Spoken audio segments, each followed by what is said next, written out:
یہ تاثر دینا کہ بلوچ خواتین اپنی مرضی سے خودکش حملہ کرتی ہیں سراسر جھوٹ ہے۔ دہشت گرد انہیں ورغلاتے ہیں۔ بدقسمتی سے میں ایسے عناصر کے ساتھ رہی جنہوں نے مجھے صحیح راستے سے بھٹکایا۔ تربت سے گرفتار خودکش بمبار عدیلہ بلوچ کے والدین کے ساتھ میڈیا سے گفتگو، کہا مجھے سبز باغ دکھائے گئے، اس طرح بہکایا گیا کہ میں خودکش حملہ کرنے کے لیے تیار ہو گئی۔ گھر والوں کو بتائے بغیر دہشت گردوں کے پاس پہاڑوں پر چلی گئی۔ بلوچ نوجوانوں کے لیے پیغام ہے کہ جو غلطی میں نے کی آپ نہ کریں، یہ بربادی کا راستہ ہے، خودکش حملے کرنا حرام ہے۔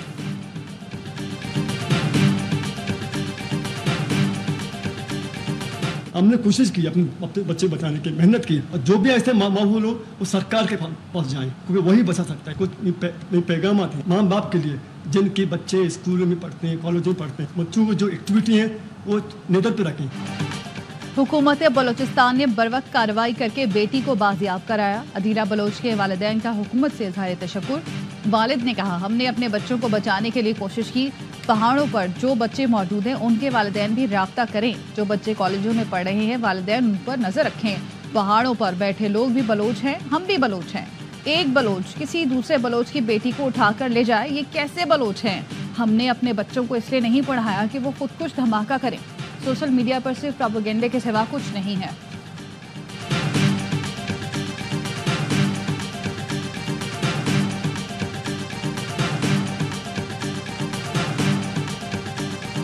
IMF board meeting in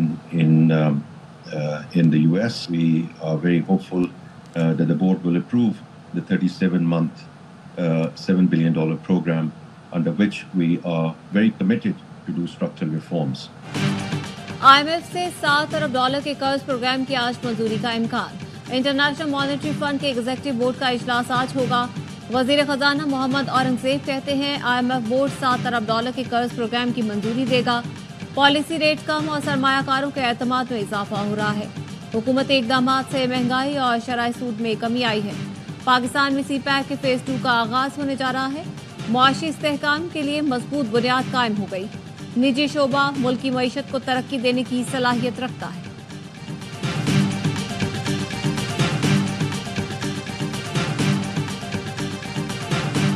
board کی میٹنگ ہے IMF کی، تو ہم نے تمام ان کی شرائط پوری کر دی۔ شکریہ ادا کرنا چاہتا ہوں اپنے انتہائی بااعتماد برادر ملک سعودی عربیہ کا، چین کا، UAE کا، کہ ان کے بھرپور تعاون کے بغیر یہ ممکن نہیں تھا۔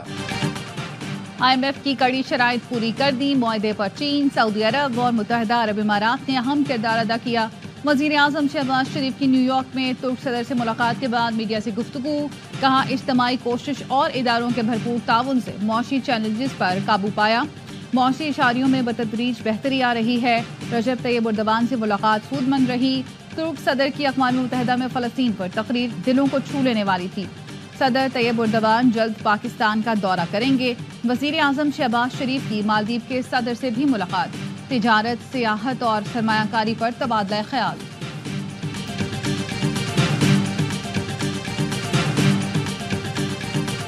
In 2022, we had the worst flooding in our history out of climate change.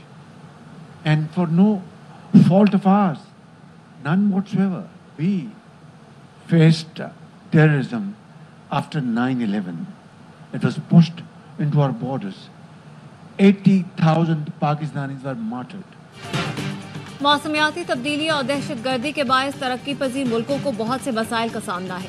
وزیر اعظم شہباز شریف کا نیو یارک میں پائیدار ترقی کے اہداف کے موضوع پر مباحثے سے خطاب، کہا 2022 کے سیلاب میں $30 ارب کا نقصان ہوا۔ 9/11 کے بعد دہشت گردی ہماری سرحد پر پہنچی۔ دہشت گردی کے خلاف جنگ میں 80,000 جانوں کا نذرانہ دیا۔ $150 ارب کا نقصان اٹھانا پڑا۔ پاکستان جیسے ممالک کو ایسی صورتحال میں ادھار اور قرض لینا پڑتا ہے جو ان کے لیے موت کا پھندا ہے۔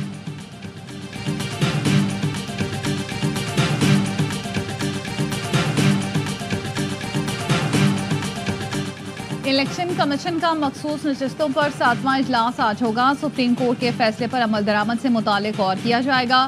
گزشتہ روز ہونے والا چھٹا مشاورتی اجلاس بھی بے نتیجہ ختم ہوا۔ الیکشن کمیشن کی قانونی ٹیم نے مزید رہنمائی کے لیے سپریم کورٹ سے رجوع کی تجویز دی۔ ذرائع کے مطابق لا ونگ نے بریفنگ میں بتایا مخصوص نشستوں کی فہرست نہ دینے پر پی ٹی آئی اس کی اہل نہیں ہے۔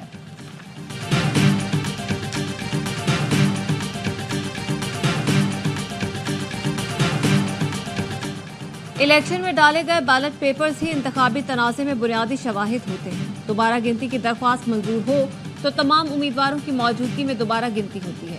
سپریم کورٹ نے پی بی 14 نصیر آباد میں دھاندلی کے کیس کا تحریری فیصلہ جاری کر دیا۔ کہا انتخابی تھیلے کھول کر دوبارہ گنتی ہو تو فارم 45 اور 47 کو حتمی تعین نہیں کہا جا سکتا۔ جب تک دوبارہ گنتی کا آرڈر نہیں آتا فارم 45 اور 47 کو درست تصور کیا جاتا۔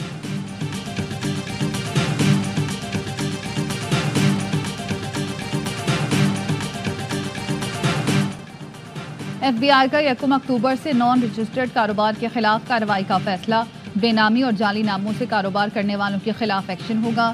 تھرڈ پارٹی کے ذریعے غیر رجسٹرڈ کاروبار کا ڈیٹا جمع کیا جائے گا۔ ایف بی آر کا کہنا ہے سیلز ٹیکس کے صرف 3 لاکھ مینوفیکچررز رجسٹرڈ ہیں۔ 1 اکتوبر کے بعد 30 لاکھ دکانداروں کو سیلز ٹیکس میں رجسٹر کیا جائے گا۔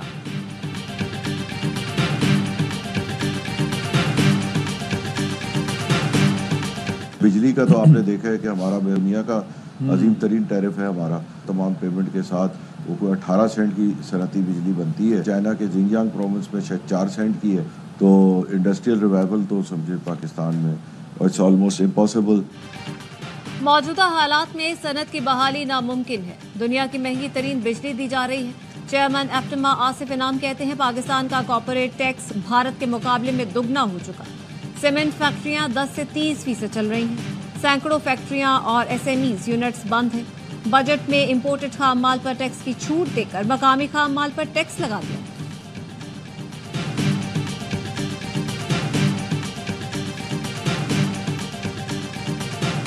قانون پاکستان کی عوام کے لیے بنانا ہے، تو جو پاکستان کی عوام کے مسائل سے ہی نہ واقف ہوں کیسے بنا سکتے؟ پاکستان کو آئی ایم ایف سے نہیں کراچی سے معاہدہ کرنا چاہیے، جو آج بھی ان تمام تر مجبوریوں کے باوجود فیڈرل گورنمنٹ کو 60% اور صوبائی حکومت کے 97% دیتا ہے ریونیو۔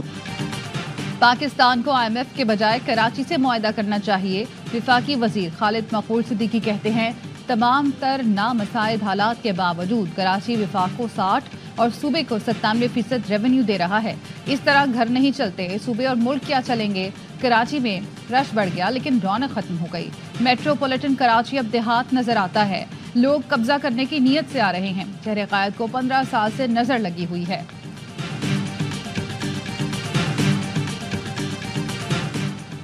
آصف علی زرداری اور نواز شریف کے خلاف توشہ گاڑیوں کا ریفرنس احتساب عدالت میں چلے گا یا نہیں، فیصلہ محفوظ کر لیا گیا۔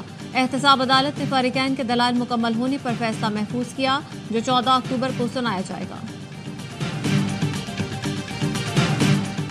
پریکٹس اینڈ پروسیجر ترمیمی آرڈیننس کے خلاف درخواست، لاہور ہائی کورٹ نے درخواست کے قابل سماعت ہونے سے متعلق فیصلہ محفوظ کر لیا۔ چیف جسٹس عالیہ نیلم نے شہری منیر احمد کی درخواست پر سماعت کی۔ وکیل نے موقف اپنایا، آرڈیننس مفاد عامہ کا معاملہ ہے، تمام بارز نے ترمیم کی حمایت نہیں کی۔ حکومت سے آئینی ترامیم پر مذاکرات انتخابات کو تسلیم کرنے کے مترادف ہیں۔ اپوزیشن جماعتیں کسی دباؤ یا لالچ میں آ کر عوام کا ساتھ نہ چھوڑیں۔ مشیر اطلاعات کے پی بیرسٹر سیف کہتے ہیں مذاکرات غیر منتخب حکومت کو جائز قرار دینے کی کوشش ہے۔ موجودہ پارلیمنٹ نامکمل اور غیر آئینی ہے، اسے قانون سازی کا حق نہیں۔ سپریم کورٹ بھی انتخابی عمل کو متنازع قرار دے چکی ہے۔ ایسی حکومت سے آئینی ترمیم پر مذاکرات آئین، جمہوریت اور عدالتوں کی توہین ہے۔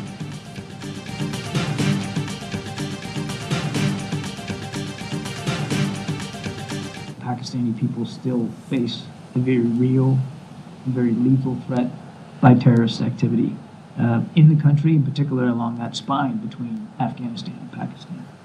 And it's of deep concern, though, so as you would expect that it would be. Pakistan میں افغانستان سے دہشت گردی پر تشویش ہے۔ دہشت گردی کی سرگرمیاں مہلک خطرہ ہیں۔ صدر بائیڈن نے افغان جنگ کے خاتمے کے بعد انسداد دہشت گردی صلاحیت برقرار رکھنے کو ترجیح دی۔ امریکی قومی سلامتی کے ترجمان جان کربی کی پریس کانفرنس۔ بھارتی ایجنٹس کے امریکہ میں سکھ رہنماؤں کے قتل کی سازش پر سوال ہوا تو جان کربی نے کہا دوستی کے باوجود بھارت کے ساتھ ہمیشہ اپنے خدشات کا اظہار کیا ہے۔